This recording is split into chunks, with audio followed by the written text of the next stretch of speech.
नमः शिवाय। नमः शिवाय। जय गुरु जी।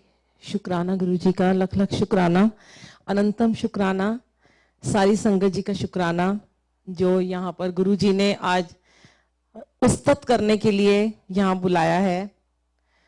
गुरु जी एक ही बात मन में डाल रहे थे आज कि जब हम गुरु जी से संगत जी जुड़ते हैं ना, तो सबसे पहले हमारे जीवन में बहुत सारे दुख आते हैं, बहुत सारी परेशानियां आती हैं, इतने कष्ट होते हैं, तब जाके ये दरवाजा खुलता है गुरु जी का, और ये खुद हमें लेने के लिए आते हैं। खुद वो आते हैं, नॉक करते हैं और हमें खींच के अपने पास लेके जाते हैं। तो मैं गुरुजी को अभी बैठे बैठे यही कह रही थी, गुरुजी आपकी पता नहीं क्या लीला है, पहले तो घर में सत्संग शेयर कराते थे, फिर धीरे धीरे संगत में कराना शुरू किया। कहते हैं जब गुरुजी थोड़े खुश होते चल जाते हैं ना, थोड़ी उनकी खुशी बढ़ती है, थोड़े से खुश होते हैं घर में कहते हैं सत्संग करो, थोड़े ज्यादा खुश होते हैं तो कहते हैं चलो बाहर संगत में जाके सत्संग करो, थोड़े और ज्यादा खुश होते हैं तो कहते हैं चलो सत्संग की सेवा भी करो। आज ज्यादा ही खुश हो गए कि 7 समुंदर पार यहाँ बुला लिया तो ज्यादा खुश है मुझे लग रहा है, क्योंकि ये इनकी मर्जी है, ये डेट, ये समय, ये पल, ये घड़ियां इन्होंने सब डिसाइड की होती हैं। कहाँ कौन इनकी उस्तत कहाँ कर सकते हैं, हमारी क्या औकात है। मैं अपनी आपको जर्नी शेयर करती हूँ। बहुत बार गुरुजी ने करवाई है, पहले भी यहाँ कराई, न्यूयॉर्क में कराई, मंदिर में कराई, और शुक्राना गुरुजी का कि 2 बार पहले आई तो सोमरसेट में आ नहीं पाई थी। इस बार एक अंदर से एक लिव लगी हुई थी कि इस बार इस मंदिर में जरूर जाना है। हम कोई नहीं होते जाने वाले, ये बुलाते हैं तभी हम आ पाते हैं। हमारी क्या हिम्मत है कि हम घर से निकल भी पाए। तो यहाँ बुलाया, शुक्राना आरती आंटी का, सीमा आंटी का। गुरुजी कहते हैं वैसे तो उनका शुक्राना करो, पर एक जरिया जो बनता है उसका भी जरूर करना चाहिए। वो गुरुजी उनको ब्लेसिंग साथ साथ दे रहे होते हैं। मैंने आपको बताया कि लाइफ में इतनी परेशानियां, बहुत कुछ देखा, बहुत अच्छा समय भी देखा, बचपन से बहुत मतलब गुरुजी ने आध्यात्मिकता से इतना जोड़ रखा था कि 7 ईयर की एज से ही मैं गुरुद्वारे में सेवा करती थी। पर कभी भी मैं किसी गुरु को नहीं मान सकती थी, मैं मानती ही नहीं थी। गुरुजी आज सब कुछ दिखाते हैं कि उन दिनों, देखिए 22 जुलाई का ही दिन था जब मैं पहली बार गुरुजी से मिली थी इसी मंथ में, और आज 1/6/16 है ना, यहाँ पर 6 + 1 7, मेरे लिए बहुत लकी डे है 7 नंबर। तो इतनी परेशानियां एक टाइम पे आ गई, बहुत सुख देखे, बहुत कुछ देखा, बहुत भक्ति करी, लेकिन भक्ति का अर्थ कभी नहीं पता था कि भक्ति होती क्या है। हम पढ़ते चले जाते हैं, पोथियां पढ़ते रहते हैं, पाठ करते रहते हैं, गुटके पकड़ के इधर उधर घूमते रहते हैं, ये पाठ नहीं होगा तो ये वहम हो जाएगा। हर चीज से इन्होंने निकाला। एक टाइम ऐसा आया कि मेरी बॉडी में इतनी ज्यादा बीमारियां थी कि जो मैं आज यहाँ पे खड़ी हूं, ये तो चलो थोड़ी सी देर की बात है, पर गुरुजी इंडिया में डेली सेवा में मुझे भेजते हैं और लॉन्ग ड्राइव पे भेज देते हैं, कभी अमृतसर, कभी लुधियाना, कभी कहाँ 10-10 घंटे की ड्राइव कराते हैं, और नोएडा भेजते हैं पश्चिम बिहार से, तो भी 2 घंटे जाना, 2 घंटे आना, 5 घंटे सेवा। अब जो आज गुरुजी ने मुझे बनाया है, वो एक टाइम था कि मेरी पूरी बॉडी में इतनी ज्यादा पेन होती थी, मुझे स्लिप डिस्क की प्रॉब्लम थी, माइग्रेन इतना था, सर्वाइकल रहता था, खड़ी नहीं हो सकती थी, डॉक्टर ने बिल्कुल झुकने को मना किया था, जमीन पे बैठने को मना किया था। एक दिन छोड़ के मुझे 2 इंजेक्शन लगते थे, डेली लग जाते थे कई बारी, और मैं इतनी टैबलेट खाती थी। मैं जब गुरुजी के पास गई तो मैंने गुरुजी को सोचा बहुत कुछ था, आज ये बोलूंगी, आज ये बोलूंगी, आज मेरा ये कर दो, आज मेरा वो काम कर दो। पर गुरुजी तो अंतर्यामी है, उनको सब पता होता है कब मैंने क्या ठीक करना है। हमारे जीवन में जब गुरुजी आ जाते हैं संगत जी, हम जितनी मर्जी उनसे ख्वाहिशें कर लें, पर वो सबसे पहले हमें हेल्थ बख्शते हैं, क्योंकि उन्हें पता होता है इसकी जर्नी कहां तक जानी है, इसने मेरी कितनी सेवा करनी है, इसने कितना संगत को जोड़ना है, इससे मैंने क्या क्या काम कराने हैं, इसलिए मेरे को इसको पहले हेल्थ ठीक करनी पड़ेगी।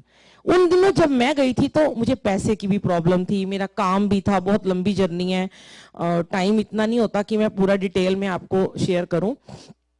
बड़ी परेशानी थी, काम इतना ज्यादा सरवाइव हो रहा था, बिजनेस करती थी मैं, क्या नहीं था। मतलब एक गुरुजी ने पहले क्या कराया, कविताएं लिखती थी, शायरी करती थी, बुक लॉन्च हुई, जब गुरुजी से जुड़ी सिर्फ गुरुजी के लिए उस्तत करने लगी, गुरुजी के उस्तत करी तो दुनिया इतना पसंद करने लगी कि आप तो गुरुजी के बारे में ही बोला करो, सब कुछ साइड बाय साइड होता चला गया। इतनी बड़ी मेकअप आर्टिस्ट, वुमेन सीरा, गृह शोभा, सारे मेकअप करने और बुटीक और मेरा नेल स्टूडियो और आयुर्वेदा, क्या नहीं मैंने किया दुनिया में, हर काम किया। पर जब इनसे मांगी सेवा, क्योंकि मुझे जब समझ में आया कि गुरुजी सत्संग तो हम करते आ रहे हैं, सिमरन भी हम कर रहे हैं, पर अभी तक हम उस सेवा से नहीं जुड़े जो एक्चुअल में गुरुजी हमसे चाहते हैं। सत्संग सुनाना भी एक सेवा है, सुनना भी एक सेवा है, और संगत की सेवा करना जो उन्होंने हमें सिखाया। और जब बड़े मंदिर उन्होंने बुलाना शुरू किया कि यहाँ आओ, और ये लंगर प्रसाद की महिमा, क्योंकि उससे पहले मैंने बताया ना उलझे हुए थे, बहुत भटक रहे थे। मैं इतनी ज्यादा उस टाइम पे डिप्रेस थी कि मैं किसी भी मॉल में या कहीं जाती थी बड़ी बड़ी बिल्डिंग में, तो मुझे लगता था मैं सुसाइड कर लूं, यहां से मैं कूद जाऊं। इतने मुझे सुसाइड अंदर से मेरे को थॉट्स आते थे, बे इंतहा मुझे डिप्रेशन था, पूरी नेगेटिविटी से मैं भरी हुई थी। कुछ समझ में नहीं आता था कि करें तो करें क्या। गुरुजी ने सबसे पहले हमारा भांडा साफ किया।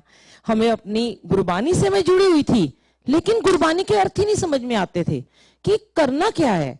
पढ़ रहे हैं, सुखमनी साहब का पाठ भी कर रहे हैं, जपजी साहब भी पढ़ रहे हैं, पर समझ में कुछ नहीं आ रहा था, पढ़ते चले जा रहे थे। बस गुरुजी ने अपना छोटा सा एक मंत्र जाप दे दिया, और उसके सहारे, कहते दाता दे सहारे मैं कित्थों किथे आ गया, गुरुजी दा जाप मेरा हौसला बधा गया। ये जाप जहां जहां मैं जाऊं, अब गुरुजी ने मुझे ऐसा बना दिया कि मुझे 3 दिन बार मंदिर में बुलाने लगे, जो कि मैं झूठ बोल बोल के घर से जाती रही कि मुझे मंदिर जाने के लिए। कौन जाने देता था गुरुओं के पास, कि कैसे कैसे आजकल गुरु हैं।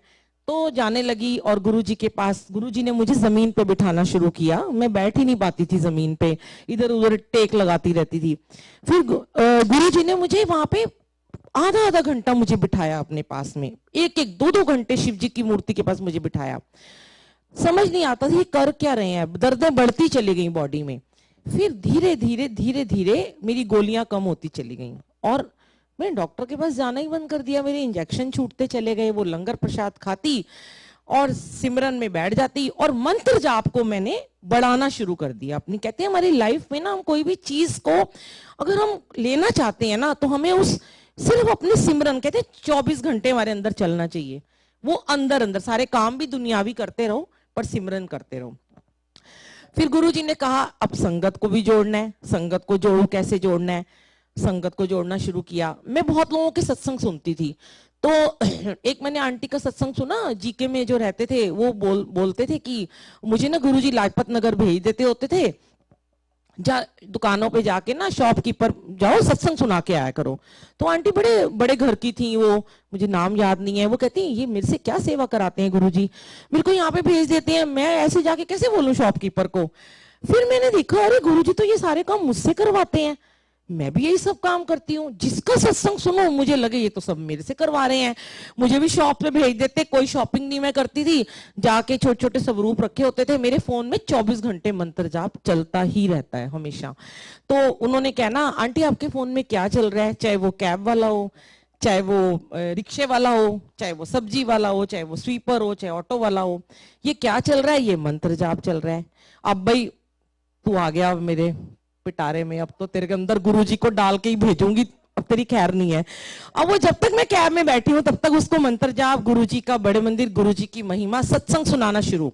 सुनना चाहो या ना सुनना चाहो मेरी मर्जी है, मैं तो सुनाऊंगी भैया, कुछ तो तुम्हारे काम आएगा। और वो जुड़ते चले गए। आज मेरे फोन में शायद 8000 नंबर है, जिसमें आधे तो ऐसे लोगों के हैं जो कैब वाले और ऑटो वाले और सब्जी वाले हैं।